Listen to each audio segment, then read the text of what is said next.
Bakit ba kayo nagpunta dito? Hindi zoo ang bahay ko kaya wala kayong makikita. Hindi mahalaga ang laki ng bahay. Ang mahalaga, safe ka. Delikado kung nag-iisa ka. Oo, pero okay lang naman ako dito. Talaga? Papuntahin na lang natin si Ozzy. Wag! Ba't ayaw mo? Walang ibang dahilan. Maliit lang itong bahay at hindi rin naman siya makakaupo. Sigurado ako maiinip kayo kaya aalis din kayo. Bakit niyo pa siya papupuntahin dito? Ano nga kaya ginagawa ni Ozzy ngayon? Hindi siya pumasok kanina. Ang akala ko ba okay na silang dalawa ngayon ni Xiaozi? Sanchay, may balita ka na ba sa kanilang dalawa? Aba, malay ko sa kanila. Uminom na lang tayo at wag na natin siyang pag-usapan. Sino kaya yan? Teka, sandali lang, titingnan ko ah. Andyan na!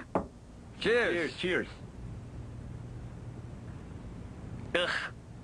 Iba ang lasa ng beer pag hindi malamig.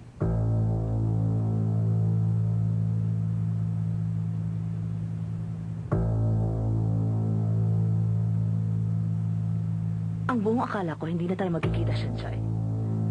Pero may isang bagay lang akong gustong sabihin sa'yo. Ano ba talaga ang ginawa mo? Ang mama ni Xiaozi, si Madam Ho at ang anak kong si Aze, halos sabay nila akong kinausap para ikansilang ang kasal. Hanggang kailan mo pa iikutin ang ulo ni Dao Mingse? Hanggat hindi mo nakukuha ang lahat ng gusto mo? Pero wala po akong ginagawa. Alam kong yan ang isasagot mo sa akin. Mukhang mahusay ang parang itinuro sa'yo ng iyong mga magulang. Na kahit ang isang normal na tao hindi mag-iisip o maghihinala sa maruming paraan mo. Auntie, bumababa ang paggalang ko sa inyong mga sinasabi. Anong paggalang ang sinasabi mo sa akin? Ganyan ba ang sinasabi mong paggalang? Auntie, sa tingin ko si Ase at si Xiaozi, meron na konting hindi pagkakaintindihan. Meron man o wala.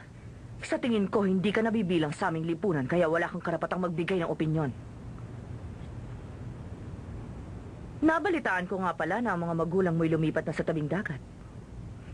Nakakaawa ka naman. Bakit naman kasi napakataas ang kanilang pride? Sana tinanggap na nila yung $10 million para walang problema. Hindi naman kaya ang pagdadala mo ng mga lalaking ito sa inyong bahay ay bahagi din ng iyong maruming balak? Huwag niyong kalimutang may matalas na ngipin ng tigre. Matandang mangkukulam. Matandang mangkukulam? Sino pa ba? Ikaw ang kausap ko. Baliw na mangkukulam. Kung ayaw niyong mawala ang inyong anak, ibili niyo siya ng kulyar at itali niyo sa inyong bewang. Sandali lang, Sanchay. Sino ka ba sa akala mo? Wala kang karapatang pagsalitaan ako ng ganyan. Wala akong sinabi sa lipunan. At sa inyong paningin, damong ligaw lang ang katumbas ko. Pero isang bagay ang malinaw kong sasabihin. Ginagawa ko ang lahat para hindi ako maliitin ng mga tao. Alam nyo, ngayon ko lang nalaman para pala kayong walang pinag-aralan. Kayo ang pinakamasamang tao ang aking nakilala. At para sa inyo, ang anak nyo lang ang pinakamahalaga. At ang iba, para sa inyo walang kwenta. Hindi na kayo dapat nagpunta pa. Umalis na kayo!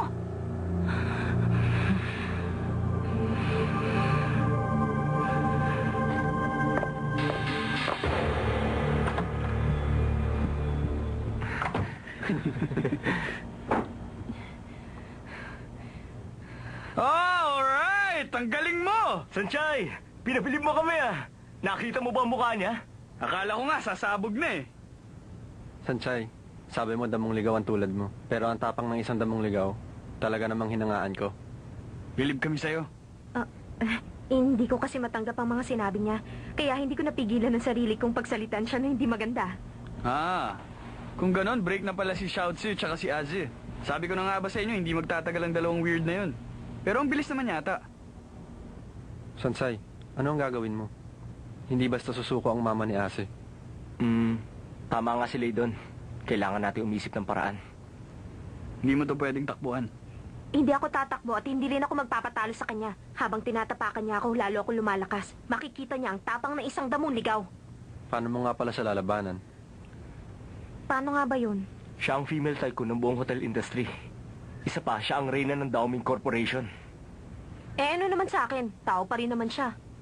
Alam mo, hindi mo siya kilala. Kaya ng pabagsakin ng sino man anumang oras. Nakakainis na kayo. Kanina lang sumusuporta kayo. Tapos ngayon pinahihinaan niyo loob ko. Pero hindi pa rin ako magpapatalo sa kanya. Hindi sa ganon, Sanchay.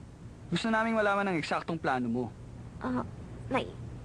Naisip kong Ano? Ano ba? Bakit kayo ganyan? Makipag-date ka kay Ase. Ano sa tingin mo? Ayoko. Huwag na lang. Magandang ideya yun. Makipag-date ka dun sa anak at asarin mo yung nanay. At dun magsisimula ang gera. Yun ang pinakamagandang paraan para labanan ang mama ni Azu. Alam niyo, hindi ko kayo maintindihan. Tama nga yung Mitsuo. Bakit hindi nila sila mag-anak? Siguradong panalo yun. Kami mag-aanak? Mukha yatang malaking kalokohan yan. Baka itakwil ng Reyna ang bata. O kaya kunin yung bata tapos si Shansai... Teka muna sandali. Sinabi ko ba sa inyo ngayon na seryosohin natin ang usapan? Sinabi mo na. Pwede ba nating i-rewind? Babawiin ko lang ang mga sinabi ko. Aba, hindi na pwede. Pumapalakpak na ang audience mo. Ano ka ba? Sinabi mo na, Sanchay. Wala nang dahilan para umurong ka pa. Wala kang dapat na ikatakot. Isa pa, hanggat mahal ka ni Ase, kahit hindi mo paharapin ang Reynang yon, hindi ka pa rin makakaiwas sa gera. Ano man ang mangyari. Nandito kami tatlo para tulungan ka. Tama yon. Kailangan ituloy mo. Nandito lang kami. Tutulungan ka namin.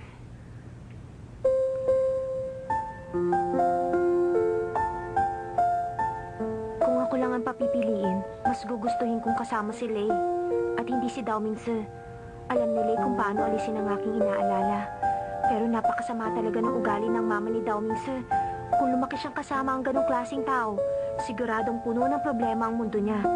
Pero ano nga bang nagtulak sa akin para sumugod sa labanang yun?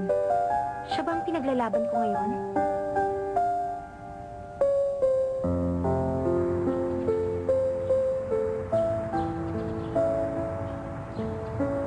Alam niyo, kung hindi lang naging matigas ang ulo ni Ase, at basta na lang niya tinanggap si Shoutsu, sa bandang huli, lahat tayo masaya.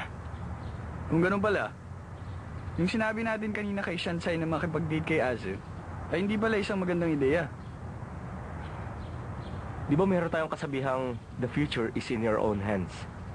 At alam nating lahat yon. Pero sa akin palagay, hindi bagay sa atin ang kasabihan na yun. Huwag mo nang sabihin yan. Lei, kung sakaling hindi mo give up si Sanchay para kay Ase, ano kaya mangyayari? Magkakapatid tayo, pero di natin alam ang feelings ni Lei. Hindi dahil sa kinakampihan ko si Azu. Kaya lang, ang sinabi mong yun, hindi yun makakabuti sa ating lahat.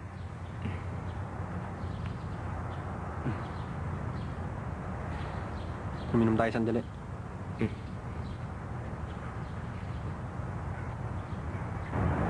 Yung tinitiran ngayon ng hampas lupang yun, maging ang mga lupang nakapaligid doon, bilhin mong lahat. Opo, madam. Ako na pong bahala.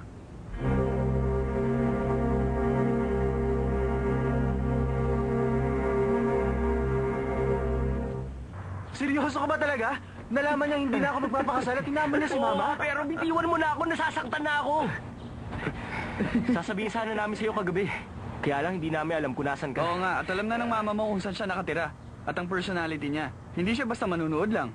Mag-isa na lang si Sanchay ngayon. At delikado siya sa iyong mama.